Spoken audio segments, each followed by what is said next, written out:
Hello, Randi Green here, and welcome to another HOPE podcast. And HOPE stands for Higher Order Psychic Energetic. Okay, we are today writing November 8th, or 2024, just for prosperity. And it is the days that we are now heading on till January 20th, where the Oval Office in the States will shift into the hands of some pretty regressive powers and forces. And with that, I'm closing the door to, for now, whatever's going on over there. I got several things on my mind today. And first I want to begin with ending what is left of the old world order, which I began defining and describing in my book, The Source of Humanity, in 2014. So that's 10 years. It was published in January 2015.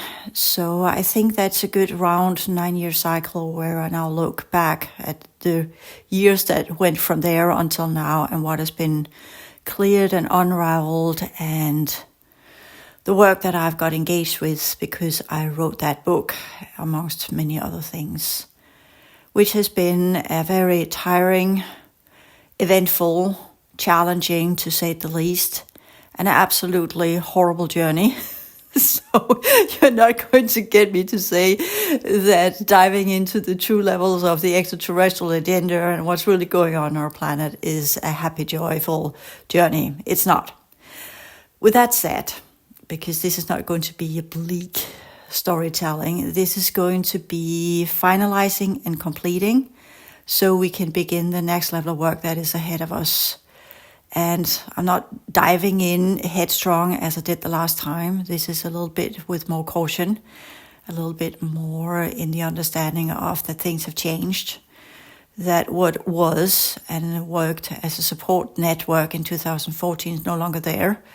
And that we are, in a way, let me put it this way, heading towards the raw, unchanged, unaltered state of reality and who and what we have been in the earlier stages of our civilization, especially after the years after the timeline event. And years is inaccurate because there was no time. So the period after the timeline event. For those of you who are new to this, I suggest go to the whole Future Humanities, where I have a series of podcasts that explain all of these concepts that I'm using here. Because for me, the Hope Institute is the next leg, the other leg of the whole Academy, where the whole Academy and all of the free course material you now have access to about who we were as individuals in the original solar system and what our work is now to regain what we could call at least a connection or if at best an integration process to our original energy system and everything that stands in the way between that and who we are now. And that's where the book The Source of Humanity begins and goes into Tarology. Tarology I have updated in the 4 courses, the advanced work with the advanced clearing work. So everything has been updated of the older material. So here I'm just tying a bow on some thought processes that I have not written about and they needs to be verbalized and put out there. And then I can close the lid on that casket and put it to cremation, and then that's it. First and foremost, I've talked a lot about ideas that goes back to the Buddha, and he is within the Buddhist lineages perceived as an avatar. And it is said, whether this is true or not, but it is said that he stemmed from a long line of avatars that descends into the human realm to teach humanity about the path of liberation. And if we go with that idea, which we're also seeing mirrored into the esoteric teachings, such as Madame Blavatsky and Alice A. Bailey, and no, I'm not fond of either of them either, but they've been part of my studying journey to figure out what is the information on this planet in regards to our higher order energy system. So we study a lot and we go through many different layers of information just to discover that that is a good foundation, so we don't go into thinking that we are inventing the deep plate all over again, because there's been many people before us that have done this work like we are doing now. But each era has its own teachers, each era has its own mentors, and each era has its own challenges.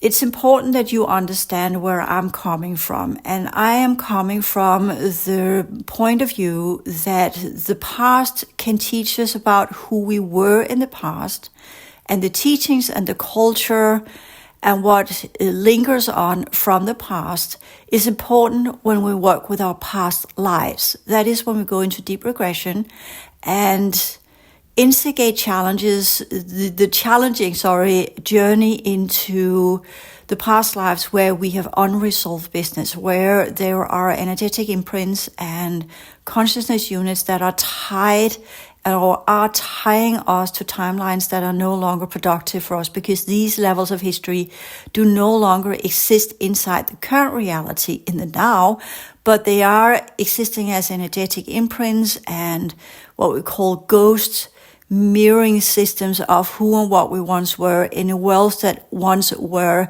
with timelines that still are there. They are going dormant because there's no active participation anymore, but we are tied there as through an invisible thread into the different layers of who and what we've been in the past. And that's where these ancient teaching systems come in. Similarly, as when I have worked with my incarnation as a Tibetan monk, a monk from Tibet, wherever, because as I keep saying, I don't know, don't ask me.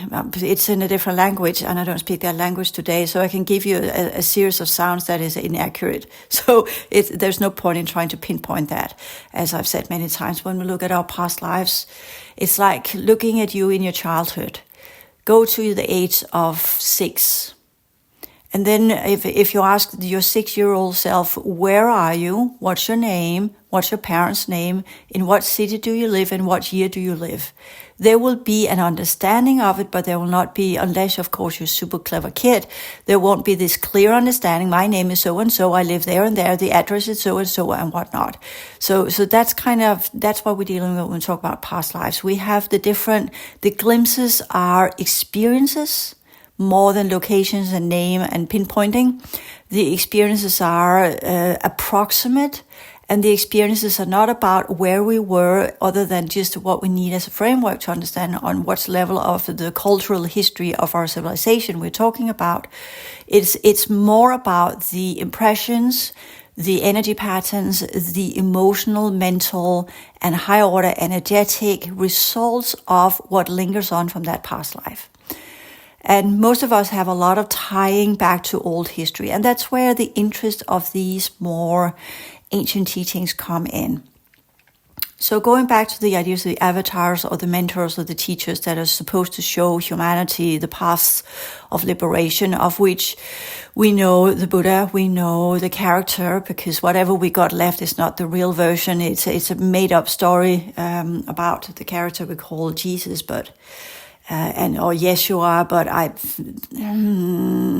I'd rather call him Joshua. To be honest, that will ring more true, since his mother's name was Miriam and his father's name was Josephus, or Joseph as we translate it.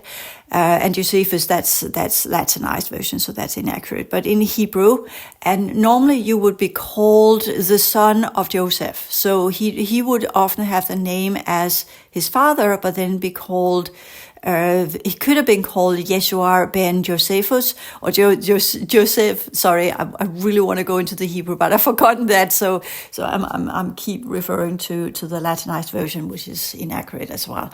Okay. But that's not the point. So we are having these specific characters, and if you go with the Bailey material or the Blavatsky material, they are putting in Plato and Pythagoras and all of these brotherhood people, because these are brotherhood people. So we must distinguish between who we can actually say are quote unquote true avatars showing us the path of liberation, and then the ones that are just played within the framework of either the left-wing brotherhood or the right-wing brotherhood. So that's for us to discern where these prominent people place in. And since the right-wing brotherhood was literally, it was there for show off, but it was not really functioning on its full capacity as a true opposition to the left-hand path. Well, then for me, it doesn't really count if people say, oh, I'm from the right-wing brotherhood. Yeah, you're still under full control because the majority of your holographic energetic template or architecture is in the hands of the colonizers, the extraterrestrial colonial programs. So you're not really fully operational. Left-hand path, were they fully operational? No, but they definitely had a wider spectrum of allowances and powers due to their collaboration with the colonial forces. So it goes without saying. So that's the first step of our understanding of reality, including the Souls of Humanity. Please read it. It's to completely understand the foundation of my work. You have to have that book. It's history book. It's not like that anymore, but that's the old world order. If you want to know what was the old world order, that's the Souls of Humanity where you go in. What was it that they did to us and arranged and changed us? That's the book Terology. And then modern history, that taps a little bit into the military projects. I have deliberately not touched much ground with that. I worked to a great extent with it from 2016, 17, 18, and 19, and that just led me into corners of this reality where I really didn't want to be. So I have just looked at it and said, yeah, that's a hornet's nest, not going there. It's not making me more happy. And the people that get information is definitely not getting more happy either. So I'm just leaving that. Whatever you want to know about the military projects and military industrial complex, and including the scientific complex, don't forget that, and all of what they have been doing in the dark and clandestine projects and whatever in the alternate levels of reality under the umbrella of the extraterrestrial colonial programs. That's all up to you. I'm not going there. I'm not going to be the speaker of that. I know of it. I've seen it firsthand through the people I've been working with that were part of these projects. And it is okay to draw a line and say, I'm not working with that. We don't need to know everything, but we need to know enough so that we can say that's not for us, and then turn the other cheek. That's what it really means, and do the segregation and saying, I'm not doing that. Even though whatever's there, if they want to get into your fields, because they got all sorts of technology, they can, and they breach my field from time to time, especially throughout the period where I was working with it. So working with it and looking at it is to give consent to that level of reality. So we must be aware, and that's the low participation. What you look at, you give energy, and what you give energy, you participate in.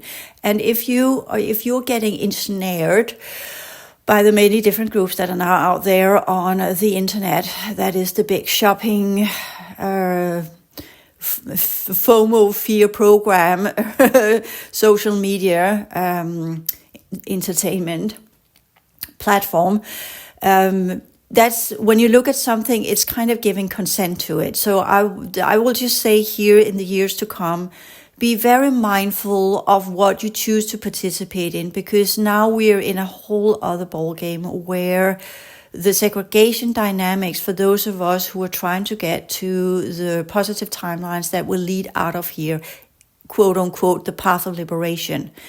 We must choose now to say, okay, we have done the investigation, we have done the studies, we know what belongs to the past, we know what has transpired, we know what has been going on here, but we also know what has expired. And that's all of that now. For those of us who want to get out eventually, that's where we close the door and say, enough is enough. You can't know all, and you shouldn't know all, and nobody's to know all unless you're a god, and even then you don't know all, because everything is limited due to the laws of energetic and genetic affinity. So for me, it's easy to say for me, because I have been given through all of the experience I had, which most people, if they had just had 1% of what I've experienced, would have gone nuts. So of course I know a lot, so it's easy for me to just shut the door and say I'm full. I'm completely full of information and I don't need more. Where others will say, well, there's still this and still that, and I can just say, well, just be aware that what you look into, you will participate in. So be mindful of your choices, because the price that we're paying now due to the timelines that we are now on, that are I keep saying there are two main timelines that I've now put in place, and they are for humanity, but technically there are three main timelines, and they go with the past, the present, and the future.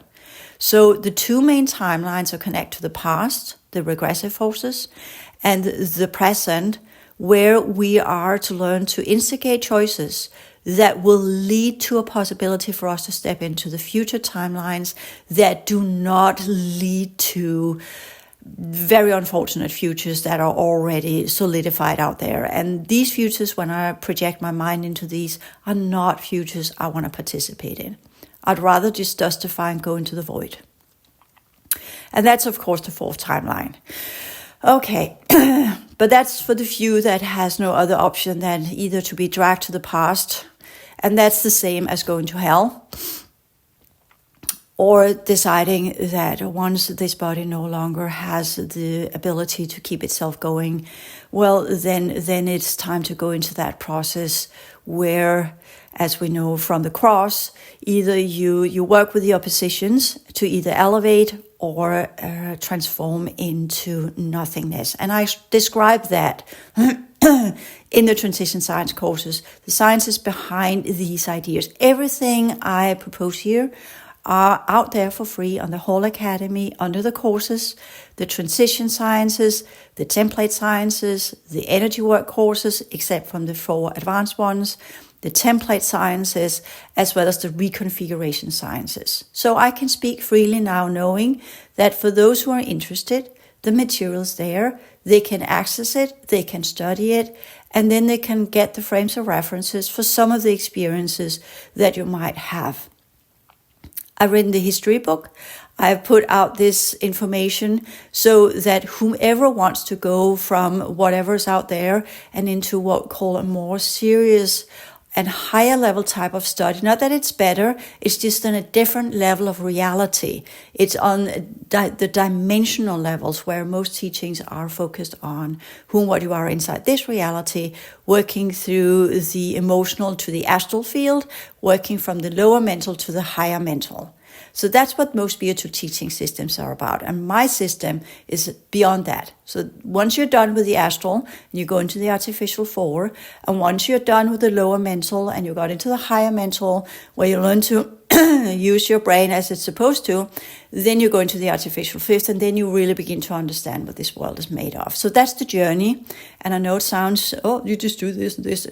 This has taken my entire life and several lifetimes. So there's absolutely nothing simple about this work. So what's important for me to put in here, sorry for the little huffing, coughing thing here, is to finalize the old spiritual teachings. It's been on it's been part of my plan, so to speak, that I've unfolded with when I did the teachings of the whole academy. And I want to point out here, these are the council teachings. These are, of course, solidified in what I was working with as part of the Pillar Project and what I knew of and what I was doing as a scientist back then, before we were colonized and earlier, because at the times, 15,000 years ago, I left this system around 18,000 years ago. So there's a lot of things that I had to dig up myself. And in a way that's been good, because that's the same way, like you have to dig it up, because it was kind of a gap or blank, not something that was easily accessible as part of my own memories. So I had to, unfortunately, often, not always by my own choice, to be brought into the timelines where I didn't belong, and sometimes were dragged there due to the people I was working with. So in that way, through my work as a healer and through my work as trying to the best of my abilities to assist people in their journey of the original sciences of our solar system and the original laws and principles and rules of engagement, which are part of the course material you now have access to for free. Just repeating that so you don't have to pay for it. That means what for free goes without saying. But that means that if you have earlier on stumbled upon and said, no, I'm not doing that because it's too expensive, or I haven't got the money, or you're in a situation now where you can't pay for anything, I've now made sure you have access to it anyways. And that means that the only challenge that you now have is not a paywall, it's your own obstacles towards what you need to do. For those of us who are still trying to get towards left of the right hand path, out as part of the path of liberation, because that's where these avatars and teachers fit in. So what's the difference between a teacher and an avatar? Because often if you go into the stories about the Buddha or Joshua, slash aka formerly known as Yeshua, is that the teachings appear to be higher levels of wisdom that are taught to people within parables, within stories, where you have the disciples or the monks that are receiving this information. And this is a playbook that has been made later on. They are determined by the time period. So they are similar in the way they play out. The information is similar because the path of liberation is similar, all depending on what culture you're talking about. For me, and what I know from the library, and this is not because I have my personal experiences, but when you go in and have access to the original library of our planet, and no, it's not the Akashic records, the Akashic records are the astral plane, that's part of the astral barrier, or we're part of the astral barrier. The true library is part of the original Solar Pillar project. So when you go to the library that stores all of these on crystal disk, the information of what's been going on our planet, and pull out the one that says the Buddha, then you can see, well, what is an avatar? So let's begin with that. An avatar is one that goes into this reality field to complete a lineage, and it's all of the timelines that are connected to that lineage. So once the last person of that lineage gets into this reality field, he or she is not here to begin a new system. He or she is not here to begin a new religion. He or she is not here to begin a new type of worshipping. Worshipping and all the things that comes afterwards are from the students that have misunderstood their journey, perhaps not the first ring as it's called. So let me explain a little bit more what that means. You have the avatar, the person that comes in to complete a timeline and finalize the journey of a specific lineage. What we understand is the Buddha, Siddhartha Gautama, he was a Raja. He was born out of a nobility. He was the elite. He was part of the controllers, the colonizing controllers that were working inside our reality. And I know this is not information people want to hear. But he was trying to undo the deeds of his lineage and their collaboration. And that lineage is the lunar white elder Syrian races that chose to collaborate with certain groups inside the fifth and sixth dimension that were part of the colonial forces on our planet. Hence, otherwise the avatar wouldn't come in, because you can't just step in as an extraterrestrial from another system into this reality and become an avatar here. So what is an avatar? An avatar is the one that carries the burden of his or her lineage to complete it, finalize it, and then give over what can be given over to an inner circle of students or monks. Here we have 12 disciples. We have more or less the same number around Siddhartha, I can't remember, it was 10 or 12, but similar. The first group that got the inner circle that got the raw teachings that were close to the avatar. And I would also say that the character Jesus, because it's not the true version, but the original version, the one that we don't know of because it's not, the history is not accurate, the stories that were made are not accurate, they were tailored later on. But the original version, similar to the stories around the Buddha, are also inaccurate. They are myths. They are made later on. And this is where I come in much, much later. So we don't really know the real people, but we have what's left in the accounts that has been tailored under what we can say a specific cultural hero story making, where we have a lot of myths that have very little foundation in reality, but are portraying both of them as demigods. That is half human, half God. They don't have natural births, and I don't want to go into Siddhartha's mom that were fornicating with an elephant.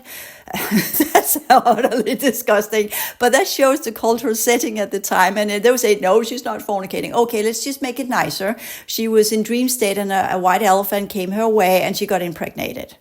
So, okay. Genetic engineering. So let's wrap it out of the mythology and look at what we're dealing with the knowledge we have today. So that's the first step, to get the glamour away, the distortion away, the layers of worshipping that has been put into these demigods that quote unquote came here to save humanity. They did not come here to save humanity. They came to complete their own lineage and gave over what they knew to an inner circle of students that did belong to humanity. So that's step one. So we're having extraterrestrial genes from systemic races that do not belong here, that are completing their work here, and then giving over to humanity what they know as part of the left-hand path to redeem themselves, so that they can leave because they have done what they were supposed to do, and then they can get out. And you will say, Randi, isn't it the same that you are doing? Well, that's why I say it's the council teachings. The councils have done that as a redemption. They're not left-hand paths. The councils are above that. But they are there to say, okay, we are now for this era giving this information. Am I an avatar? Randi Green an avatar? Psst. Not at all, not even near. So I don't need to go down that path. Nobody needs to be called that. That's what the old world order was all about. It was all about hierarchies and brotherhoods and different extraterrestrial groups that portrayed themselves as ascended masters and gurus and heroes and gods and whatever. Come on, we are just living beings that are trying to figure out how to exist inside this reality and get out of it. So could we just get the truth on the stage, and not all of these cloaked stories and myths and worshipping glamour, astral overlays that just gets people down rabbit holes where they don't belong. So as always, also know I have a bachelor degree in theology. So the method is for scholars is to weed away all of this mythology and then say, what could the true sayings be? What would this person actually have said? Can we find evidence of what might be the true sayings? And both sides have kind of compared all this text and said all the suttas of the Buddha and all the Gospels and what's left of sources of what Jesus might or might not have said, then looked into that and said, well, that appears to be the same sayings that are going again and again, no matter what story we're looking into. These appears to be the words spoken by that person, supposedly, because again, we also know that the first many years after these two people, let's just focus on these two because they're quite prominent. They are a foundation. We also have, of course, Muhammad in Islam, and we have other key features, but I don't know much about, so I'm not dragging that in, so that would be inappropriate because I've not studied it to the core. But Buddhism and Christianity, that I know of. So that's why I'm just pointing these two out where I actually have a foundation, so I have some kind of sources and understandings of what I'm actually talking about. So that's important in this. So I can't say, just because it fits for these two, then it's like a black swan and it fits for everybody else. Of course not. We can't do that deduction. So with that understanding and with these disclaimers here, you understand that I'm just looking at these two, what I know, what I can tell you, so I can close that chapter for myself and then begin to focus on something else. Many years of studies, many years of processes, many years of inner work, because I also had a lot of inner work with the character Jesus and who and what he really is and what my own story is. That's mine. I don't need to share that because I know that could be just as much an inception and a made up story like everything else, including what I know of the Buddha could also be interception and things that are put in there. Interception, put into my field, but inception is kind of an overlay that are put on top of what I already know. And you could also say that with the Buddha, but I feel a little bit more, both with what I know of the character Jesus and the character Buddha, in whatever I see them to be originally, is more aligned with anyways. I'll just leave it there because I don't want to reveal this kind of, I can expand my mind and then I can go there and there and there. Because then people will do that and then they might just end up in some astral plane where there's a lot of distortion. And I could just as well have ended up in an astral plane with a lot of distortion and thinking, that's the truth. So we never really know when we extend our minds, our perception field into some level of reality. We must always be critical and think this could be distortion, this could be artificially inserted, this could be holographic knowledge, this could be the part of the astral barrier, which I describe in The Source of Humanity. This could be utterly, completely manufactured to throw me off the truth. So we need that understanding. So the truth becomes the forever going process of deciphering what we are seeing and what we are understanding in a manner so that we are not getting swooped away by glamour and astral belief systems, but are going into the actual, okay, what was there? And the moment we go into the collective, then we get so easily swayed away and swooped into the collective thought forms of whomever have been worshipping these people. So going back to, we had the person himself, the Buddha or Joshua, and the missions they were on here to finalize their lineages. Because the Buddha is the lunar version of the Syrian groups, and Jesus was what we call the Syrian A, Syrian B lineages, mostly Syrian A lineages, but also traits of Syrian B. And himself was not a Syrian. So that's also important to understand, that he had a different type of genetic composition, but he was there on the behalf of certain Syrian lineages that had collaborated with some of the forces that we now know as the Niburians. Okay, that's where the kingly lineages comes in. But we also know a Raja is a nobility. That's also a kingly lineage. So that's super important to have that in mind. But Jesus was not born in a palace, because his lineage had been dethroned. If we do with the genealogy in the Bible, it says it goes back to David and all of the stories about the kings and the tribes that were there before. So when we look at Judea in its original form, yes, there were palaces later on, but not to the degree of the very high level society that we find in India. And these are super important. Or again, we can say the Buddha was not in India. I think it was Nepal, I think it is. It doesn't matter. But that area, they had these super rich lineages that were really with palaces and whatnot. And then we had the super poor. Whereas in Judea, they were nomadic tribes. And yes, they did have the temple. And yes, there are the Temple of Solomon. And yes, there are these accounts of that they were some kind of high culture. But within the scholastic community, we are we see remnants of the temple in Jerusalem, but we can also say, is that a remnant of the original civilization, or is it something that was built later? And I know I haven't actually checked out the carbon dated 14, what they have estimated the wall in Jerusalem to how old it is. If it actually is the Temple of Solomon, or it's because, anyways, we don't know the time period exactly. So that's the problem with these texts. We don't really know. It's an estimate. It is due to the different sources they have determined, okay, this is where we think it is. So I will end this podcast here and continue the next one.